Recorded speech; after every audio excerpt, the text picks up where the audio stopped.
What's up, everyone? I'm Adam, aka Dude Who Reads, and today we're going to do something a little bit different. We are going to do a book tag, the I'm So Annoyed book tag, where I will be answering a bunch of questions about the things that annoy me the most about the bookish world. And so this will be fun. There's 10 questions on here. I was tagged by Dave over at Polyglot Reading. If you haven't checked out Dave's channel, check it out. Dave reads in, I want to say, 4 or 5 different languages. Ridiculously impressive and a really entertaining channel to watch as well. So go check out Dave. And without further preamble, let me jump right into the questions and answer some of these questions about some of the things that I find super annoying about the book world, starting with number 1. Do publishers ever do things that you find annoying? Share an example. Well, so here's the thing, right? I have a business background. I've spent most of my career in business, and I recognize that publishing is a business and an industry, and it's a tough one. The publishing business is not an easy one. There's so much competition from modern media, and people aren't reading as much as they used to. And so I get that a lot of the decisions that publishers make, while sometimes maybe not that popular amongst really avid readers, oftentimes these are decisions that are justified by the realities of the book world. And so do publishers do things that annoy me? Honestly, not really, because I get why they're doing it. Most of the time when a publisher does something that's annoying, there's a very logical business reason behind it. And they got to stay in business. They got to make money, because if they don't, well, no one's going to be publishing the books that we love to read. So sorry to start this one off on sort of a less than annoyed tangent, but for the first question, no, publishers don't do that much that annoys me, because I get it. They got to put dinner on the table. Number 2, have you ever been annoyed by a spoiler, even something as simple as someone else telling you there's a great twist? I mean, this one depends on what type of book you're reading, right? Because if you're reading a classic and the book is 200 years old and someone spoils the ending for you, well, I'm sorry, but it's a classic. You should have known the ending anyway, and no one can be expected to walk on eggshells forever. The question that I've always found interesting is, at what point is it okay to say, you know what, this book or this movie or whatever has come into the area where it is now okay to talk spoilers, and we shouldn't have to worry about spoiling things for anyone. I'll give you guys a very concrete example. As some of you may know, if you watch this channel, I've been reading through the Dresden Files, and I was looking at some reviews for one of the earlier books in the series, and the number 1 review on Goodreads for that specific book, so maybe don't look at the reviews on Goodreads if you're reading through the Dresden Files, fair warning, made a comment in that review, which maybe the person writing the review didn't think of it as a spoiler, but just based on what they said, they spoiled the fact that a specific character would either be dead and or alive in a future book. I'm making this as vague as humanly possible. So even though this comment was made in such an offhand way that the person probably didn't realize they were spoiling something, me being at a specific area in the reading of that series, it spoiled the fact to me that this character was, going to be in a different state of alive or dead in the future. This is really complicated. How do you talk about spoilers and give an example without spoiling something? I'm going to move to the next one. Have you ever been annoyed by what you discovered in a little free library, a book sale, or used bookstore? Tell us what you found and why it was so annoying. This is tough, guys. I mean, no, I haven't been annoyed by what I find in a used bookstore or a garage sale or in a little free library. I mean, if you don't like it, just don't buy it. Just move on. I don't get it. Why is everyone so annoyed by this stuff? You guys need to relax. When it comes to short story collections, are you annoyed if there's a novella in the middle of the collection? No, I'm not.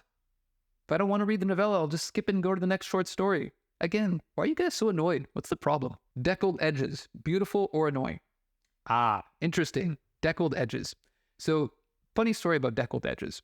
I don't know where I was living for most of my life, but I never realized deckled edges were really a thing. I kind of thought deckled edges were just something that were part of older books that were published a long time ago, where maybe the ability of the publisher or the binder of that edition wasn't as advanced as it is now. And so you ended up with deckled edges. That's why they're all uneven. Until one day, someone gifted me The Unbearable Lightness of Being by Milan Kundera. Fantastic book, by the way. But the point of this is that it was clearly a modern edition, a modern binding of the book, and it had deckled edges. And my first reaction was, you got a messed up version of this book. Like, you should return this and get one where the pages are actually cut properly. All that to say, obviously, I was a little bit inexperienced at the time and didn't fully understand the fact that deckled edges apparently have a certain aesthetic appeal. Now, that being said, deckled edges aren't for me. I do kind of find reading through a book that has deckled edges to be a little bit annoying, I guess. So if I have a choice between a book with deckled edges and a book that doesn't have deckled edges, I will choose the one that doesn't. But, you know, to each their own. I'm not going to hate you if you like deckled edges, and I'm not going to hate on a publisher just because they decided deckled edges was a way to publish. Other people's annotations in a used book or library book, annoying, or are you okay with it? So here's the thing with other people's annotations, right? It kind of depends on the person, and it kind of depends on the annotations. I annotate all my books, as I've talked about in different videos. I believe that when you read a book, part of enjoying that book and part of internalizing that book really comes with annotating, marking things up, adding marginalia. It's really how you interact with the book. And one of the great things about marking up a book is that if you reread that book in a few years, you can see kind of where your mind was at the first time you read the book, and you can see how you've changed as a person. It's also a way of sort of dialoguing with the author, who may be, you know, could be dead for centuries, but it's still a way for you to interact with their thoughts. And so I'm a big fan of annotating books. That being said, if I'm buying a book, do I want it to come pre-annotated? Probably not, because it would probably be distracting. And I don't have a whole lot of confidence that I would find the annotations in that book particularly interesting. Like I said, the reason I like annotations is because of the interaction I have with the author. Now, that being said, there's some exceptions here, right? Like, I can't tell you what it would mean to me if I could find one of my dad's old books that he loved and cherished and read, and that he had marked up and added some notes to, and I could reread that book and see what he was thinking when he read that book. It would be a way for me to connect with a piece of work, a piece of art, a piece of literature, and connect with my dad in a way that I can't anymore because he's no longer with us, right? So in that sense, yes, but that's a very particular case where I would want to get closer to the person who's annotating the book, as opposed to the majority of annotations that you'll find in most used bookstores is probably someone just highlighting for a class that they took or something like that. In which case, yeah, I probably wouldn't buy that book. I'd probably just go out and either find another used copy or just buy a new version. Number 7, if there's a series or a collection of certain kinds of books, like an imprint, and changes are made, are you annoyed or okay with it? If yes, give us an example. Okay, fair enough. You caught me. Here's one that does annoy me.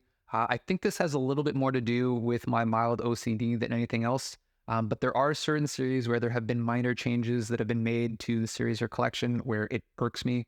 I think probably the one that most people can relate to is the Penguin Black Spines. So the Penguin Black Spines have always had black spines, but over time, Penguin generally makes these small tweaks to them, like the font on the spine will be white instead of orange. They'll change the font a little bit, or they'll change the height of where the penguin is, or there'll be an orange band somewhere, and sometimes there isn't. These are all tiny little minor things, but what ends up happening is when you have a collection of these books and you put them up on a shelf, they are no longer this perfect uniform thing.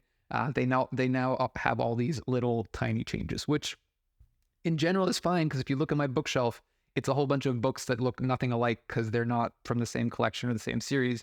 But if I am going to buy things from the same collection, it would be nice if they kind of looked a little bit like each other. The other example that really kind of hurt me a little bit was, so I've talked about this before, I'm a big Haruki Murakami fan. I originally read Kafka on the Shore because someone lent it to me, and then I proceeded to go out and buy, I think I probably own 11 or 12 different Murakami novels or short story collections. And for years, all of the editions that I would get of Murakami's works were the paperback editions published by, I believe it's Vintage, and they had a very specific multicolored feel. And I thought they were absolutely beautiful. And you put them all next to each other on their shelf, and it just makes this sort of kaleidoscope of colors that just, to me, matches and meshes so well with Murakami style. However, I don't know what happened because at some point, those Viking editions stopped being available. And then the most common form of the paperback that I was able to find, at least anywhere near me, was the Anchor editions of the Murakami paperbacks.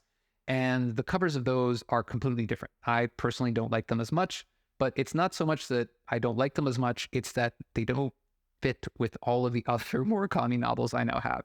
So, for instance, recently I just went out and I bought a copy of Kafka on the Shore, which was the first Murakami novel I ever read. And I really wanted to find that original Viking edition with the multicolored cover and, the boy with the dark sunglasses on the cover. And yet I couldn't find that. Instead, I had to go with the Anchor edition, which has sort of the gradient cover with the cat on it, which just doesn't fit well with the rest of my collection. It's annoying. It is annoying. Fine, fair. This one was annoying. Okay. Do the decisions of characters in a novel ever annoy you? Share the book and what decisions you found annoying. Okay. So this is one where, again, I think it's going to depend a little bit on the types of novels you read. For the most part, if you're reading genre fiction, the characters, generally speaking, are in there and they have a certain purpose. The characters who are quote unquote annoying are usually in there in order to be annoying. So am I annoyed at them because they're annoying? No, because they're doing what they're supposed to do. So I'm not going to be annoyed at most characters in most fiction books. It just doesn't make sense. The author made them that way for that purpose. So am I going to get annoyed by the fact that they're acting a certain way? No, because they're fulfilling their function, right? However, the parts where I do find myself getting annoyed at characters is in those few and rare books where the characters come off the page, become alive, and they become more than just characters. They become people and they become friends. The example that jumps to mind first, because I just recently used this example elsewhere, was in War and Peace. Over the course of 1,400 pages, you get to know the main protagonists of this novel so well that you feel like they are close friends of yours.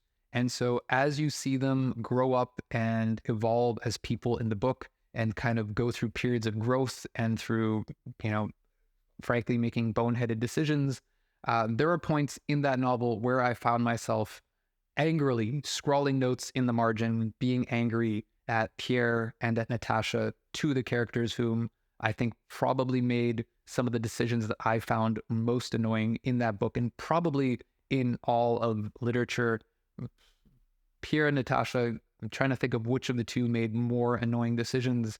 I'd say both, because I love both of those characters, and both of them have moments of brilliance and of genius and reasons why you fall in love with them as characters.